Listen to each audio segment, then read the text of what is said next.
Alam po ba ninyo sa Bible po, meron pong mga literal at meron mga spiritual. Okay? Pero may mga bagay din na alam nating pwede nating i-apply. Okay? Anytime na wala pong sinasagasaan ng mga verses, na wala pong mga na kumbaga yung parang nako-conflict, no? Tulad po nitong sasabihin ko po sa inyo, maniniwala po ba kayo? Ang rebulto ng Antikristo ay matagal nang naiset up. Okay, fine. Naiset up na ba? Ba't di namin nabalitaan? Ayun.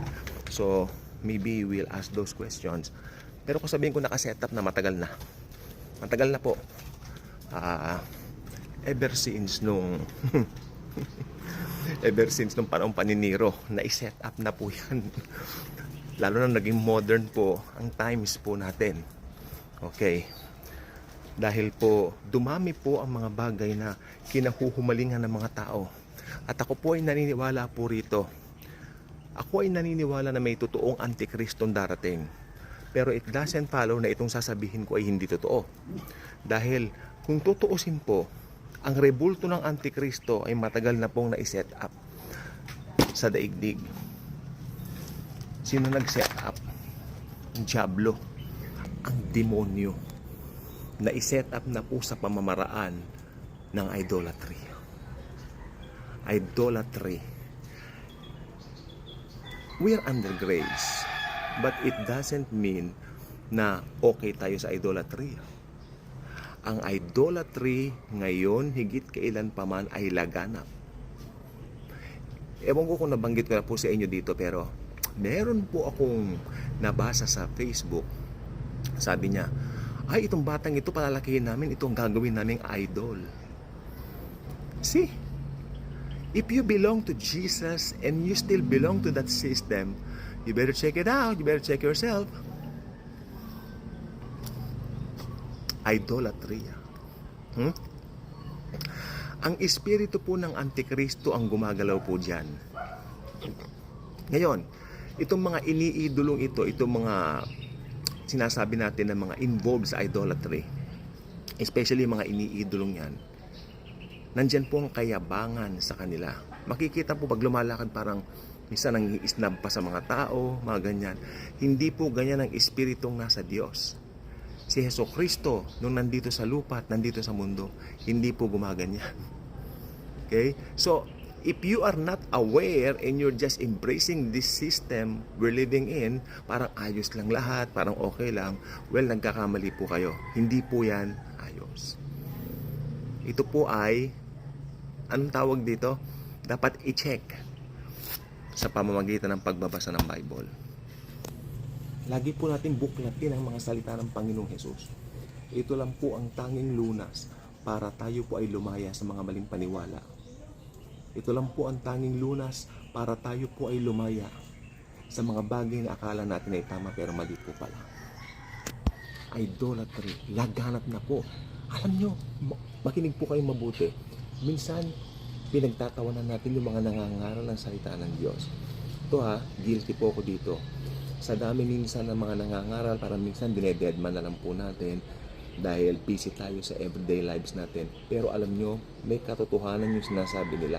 Of course, they're not under grace, they're under the law. Pero may katotohanan po yung sinasabi nila when it comes doon sa mga tao na nagpupurso ng idolatry at mga nag-a-attract nito. May katotohanan po yon. Okay? Yan ang espiritu ng idolatry. Okay, tignan po natin ngayon ang mangyayari pagdating ng araw na nandito na yung Antichrist.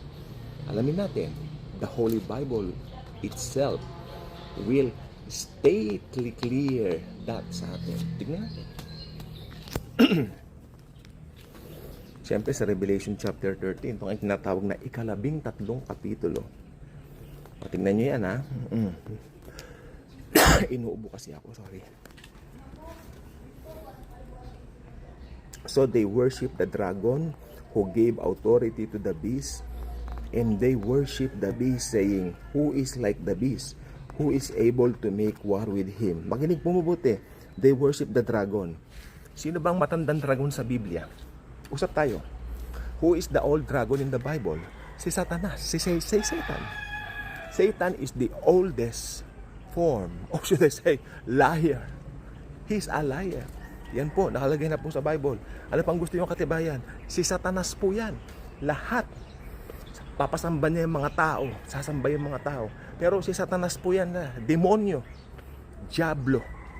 Amen? If you're a Christian, you're out of that system. And you don't like to be involved in that system. Basahin pa natin. Okay? Oh. Ito naman ang gagawin ng false prophet. Oh, ito.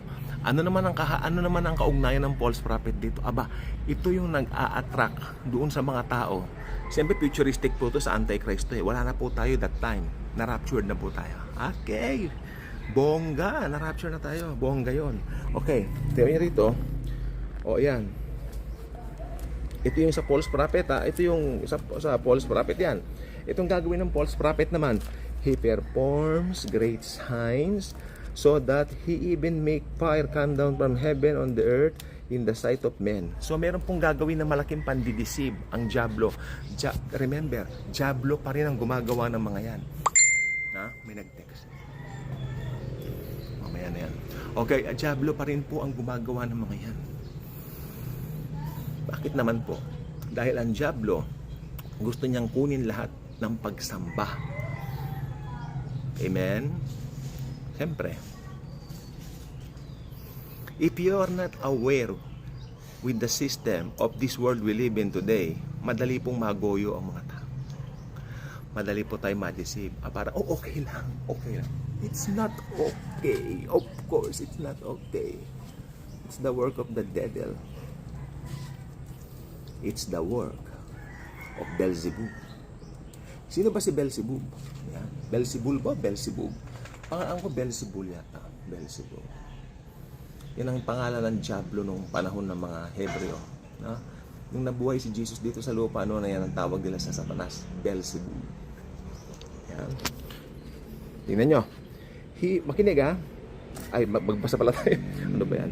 He was granted power to give breath to the image of the beast. Ayan ang talagang pakita yung mukha kong nyek. Ayun. Yan ang yan ang peak ng kumbaga ng career ng Antikristo. Oh, may career bongga. Oh, he was granted power to give breath to the image of the beast, that the image of the beast should both speak and cause as many as would not worship the image of the beast to be killed. Akalain mo rebulto gagalaw? Abay, mamamangha mga tao.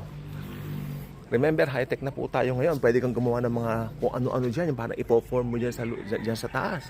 Naka-form. Oh. Pagkatapos, gagalaw. High-tech na po tayo ngayon.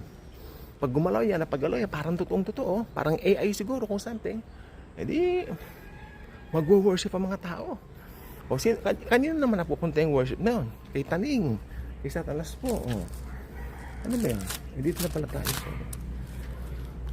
Ito, makinig. He causes all, both small and great, rich and poor, free and slave, to receive a mark on their right hand or on their foreheads. Ayan.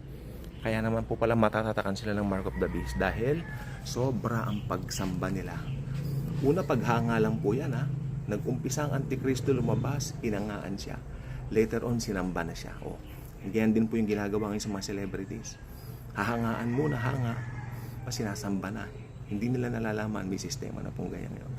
Buo na ang sistema ng Antikristo. Abay, tandaan po niya. Kulang na lang ma-reveal siya.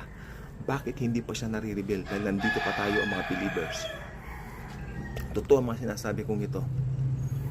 Okay? Ito po ay may katibayan po sa Biblia. So, ito pa. Pagtatapos, ay aray ko, nalaglag yung telepono ko. Here is wisdom. Let him who has understanding calculate the number of the beast, for it is the number of a man. His number is 666. Mga kaibigan, inaanyayahan ko na po kayong umalis sa sistema ng idolatry. Nasa grace po tayo, opo. Hindi masamang humanga sa mga celebrities, pero yung idolatry, yan ang ibang level. Alamin nyo, nandiyan na ba kayo? Or wala? Are you in or out? Iwanan ko na po sa inyong question na yan. Mabuti at nandiyan si Lord Jesus. Mahal tayo. God.